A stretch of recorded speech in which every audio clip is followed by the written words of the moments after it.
Biz svarishni apparatlar sotamiz. Birjadan olayotganning hisobiga bozordagi savdo sal pastroq. 7 ta apparatimiz shu 180 million bo'lgan. Ularda endi shu ozgina erkalik qilib qolgan. 3 kun ichida tushirib berishga deb biz tushirib bermagan. 10 baravardan oshib oqlanib ketdi уже. Svarka apparat sotadiganlarga tavsiya qilmayman.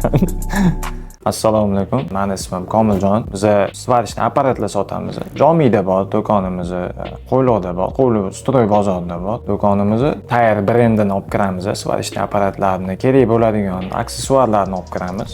Har xil davlat korxonalari hozirgi paytda birjadan olayotganning hisobiga bozordagi savdo sal pastroq. Shuning hisobiga biz ham shu savdoni oshirish maqsadida qanaqa qilib shu birjaga o'qishni, shu internetdan, YouTube'lardan ko'rdik, har xil joylardan ko'rib oxiri shu Instagramdan EVS shu davlat xaridlari o'quv kursini topdik. Borib shu o'qib chiqdim. Qiyinchiliklar bo'lmadi, oson o'qish anaqasi ham. Bir kunda shu 1 soat, 1,5 soat, 2 soatgacha shu dars bo'lardi. O'qishlar tugagandan keyin yomon emas shu natijalarimizni. Apparatlar sotdik, elektron do'konga qo'yilgan tovarlardan shu уведомлениyalar kelgan bizga. O'shalardan keyin biz o'zimizdan taklifimizni berganmiz. Biz sotgan apparatlarimizni shu olib borib berganimiz, shu apparatdan olib borib berdik, shu 7 ta. Keyin saplo elektrodlar borib berganmiz.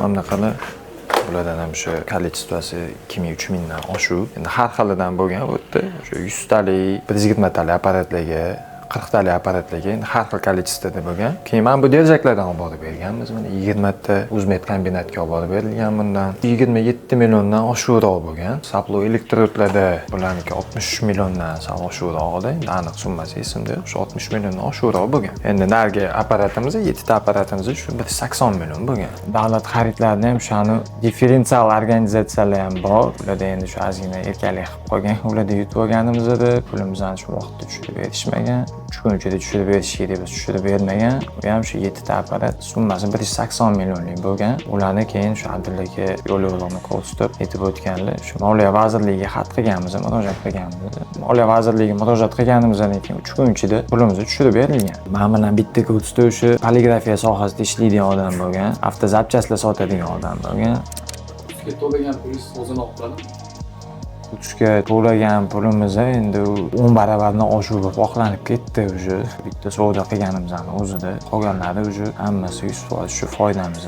Birjani endi o'rganmoqchi bo'lib ikkilanib yurganlar bo'lsa, endi o'rganib o'tish kerak. Bu o'quv kursini endi hammaga tavsiya qilaman, faqat shu svarka apparat sotadiganlarga tavsiya qilmayman. Oldin ham aytganimdek, shu Tayyor brendini o'zimiz olib kiramiz, shu svarishni apparatlarni mabodo davlat korxonalari shu birjalarga qo'yish kerak bo'lsa, shu elektron do'konlarga qo'yish kerak bo'lsa, raqamlarimizni qoldiramiz. Bemalol murojaat qilishinglar mumkin bo'ladi. Har xil shu assortimentlarimiz bor, hamma svarkaniki, argon svarka apparatlarimiz, polavtomatlar, oddiy elektr svarkalar hammasini zapchastlari, aksessuarlari bilan birga bor.